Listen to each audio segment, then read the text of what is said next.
there! Are you struggling with how to start a coloring page? What to do with the page? What colors to use? And perhaps even how you're going to make a background if you want a background on the coloring page? Well, instead of guessing, why not use a plan instead? In this episode of Tips and Tricks for Beginner Colorists, I will show you 4 simple steps to take when planning your coloring pages so you can avoid mistakes and relax while coloring. I will be using Small Victories by Johanna Basford and Staedtler Ergosoft coloring pencils. So grab your coloring book and your coloring pencils and plan your page together with me. First and foremost, you will have to choose a coloring page in the book. And since Small Victories is a book consisting of pages with 30 small motifs on it, or 16 a bit larger, 4, 2, 8, 6 motifs, they are very different. I have chosen to keep it very simple and choosing a coloring page with just 1 motif. So now I can begin my planning of this page. First step is to find the light source. We have a lighthouse inside of a bottle. The light source comes, of course, from the top of the lighthouse. We can see the rays of light coming out from the top. This means that I will have to place my light up here, and then it, of course, will turn darker down here away from the light source and a little bit towards the top of the bottle, the top of the night sky. That was step 1. Step 2 is finding the main subject. Is the main subject the bottle, or is it the lighthouse within the bottle? Well, I have given this a lot of thought, and I have decided that my main subject is the lighthouse, because this is the center motif. The bottle sort of just acts like a frame of this lighthouse drawing. So the main subject is the lighthouse. This means that I will color everything within the bottle. This brings us to step 3, background. I have 2 backgrounds in this page. I have the background behind the lighthouse. This, of course, I will have to color with lighter colors surrounding the lighthouse because I have the light source here, and darker towards the top of the bottle and especially down towards the ocean down here.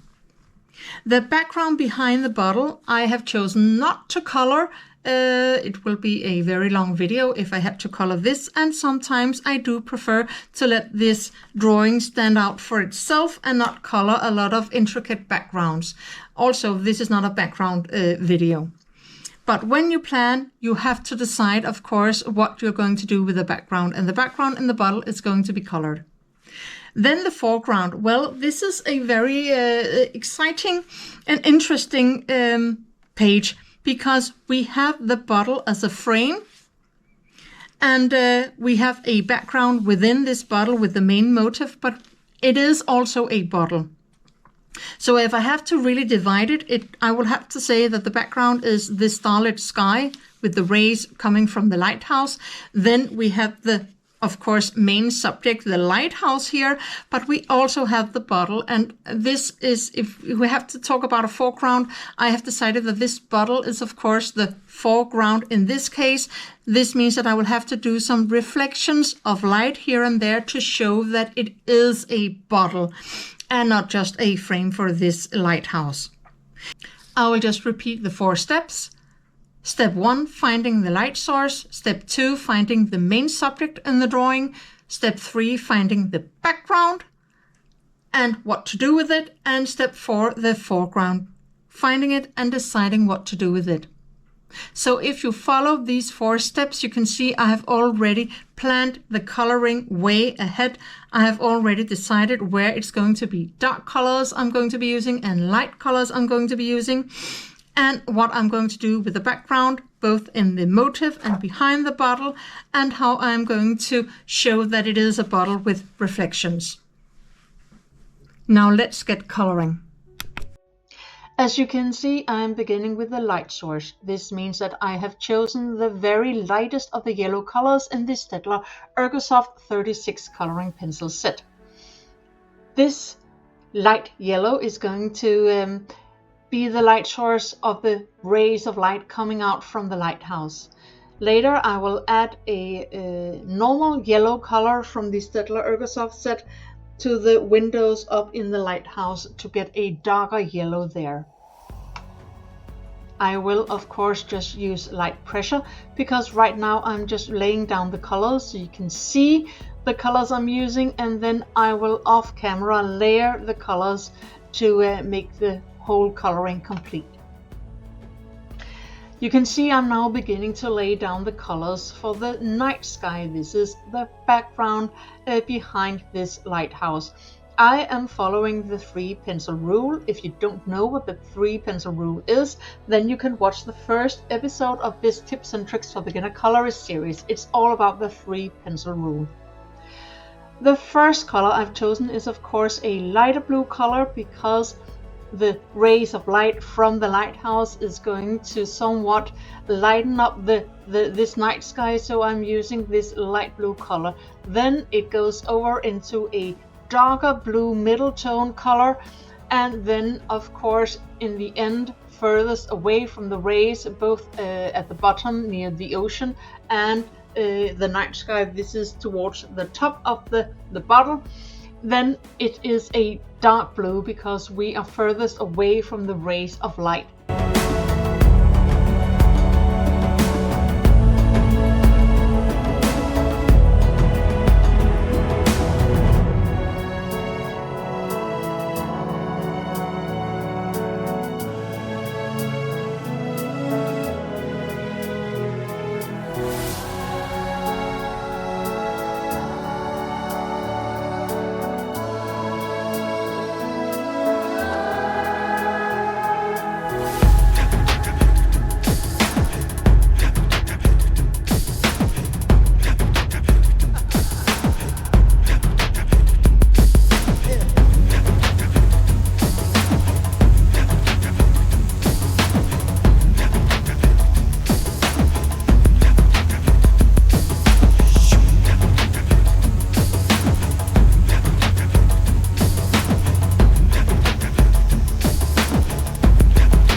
As you can see, I have now sped up the process just a little bit, so this video will not be too long. You can see that I have now chosen to begin coloring the main motif, which is the lighthouse.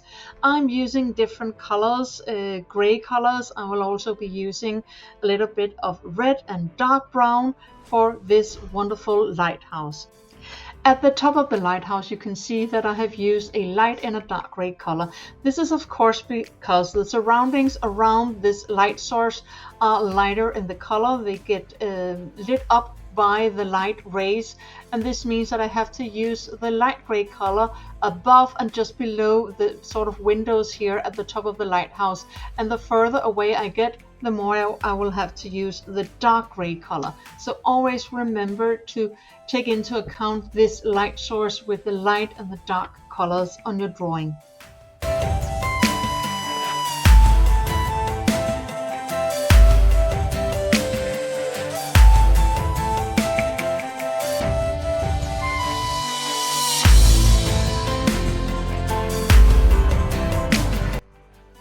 As I continue with the underwater scene, you can see that I am using two different sorts of colors for the bricks underneath the lighthouse, a lighter color on top of the water, and down in the water a darker color.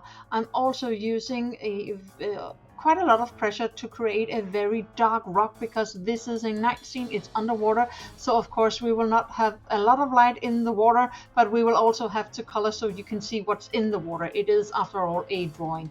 So I am using hard pressure. I'm also using very dark colors, the darkest of the dark greens for the plants, the very dark gray, perhaps adding a little black on top to really enhance the darkness of this rock underneath. I am coloring the fish orange, but I will also do something about that when I'm coloring the water.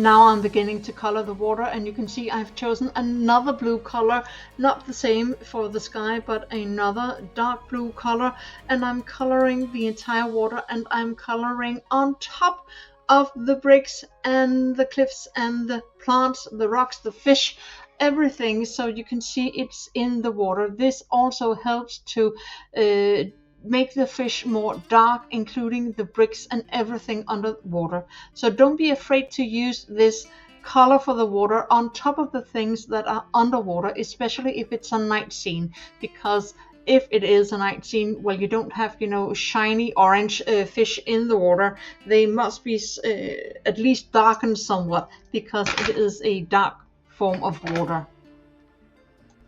Time to color the cork at the top of the bottle, and of course I'm choosing some brown colors, brown ochre tone colors, and you can see that I am also again here using light, middle and a dark color to get some variation and to use the 3 pencil rule. Later you can see I am coloring the rest of the bottle, the edges, very lightly with a light blue color, not the same light blue color as I use for the sky. So remember, the sky colors are not the same as the colors you use for the water, and neither for the bottle. So you will have to use at least 5 different blue colors for this drawing.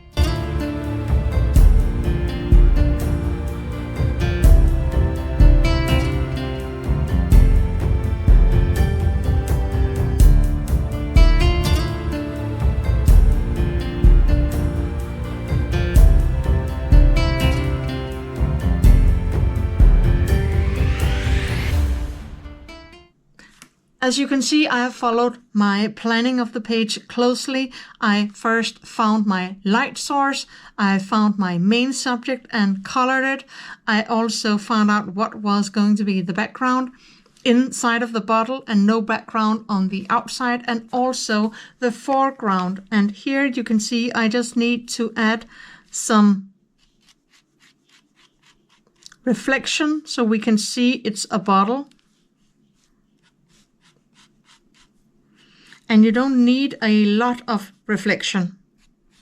Thank you so much for watching this Tips and Tricks for Beginner Colorists tutorial about how to plan your coloring page in 4 simple steps. I hope that you enjoyed the video, and I certainly hope that you got something out of it. Please give this video a like, a thumbs up, really helps my channel and also shows me that you got something out of the video. More upcoming videos in Tips and Tricks for Beginning Colorists, of course, and very soon on my channel, a Castle Art Harmonious tutorial and a review of a coloring pencil brand. Be sure to be subscribed and hit the notifications bell so you don't miss out on the videos. It actually works sometimes, that bell. Until I see you in the next one, have a lovely day. Take care of yourself. Happy coloring. Bye.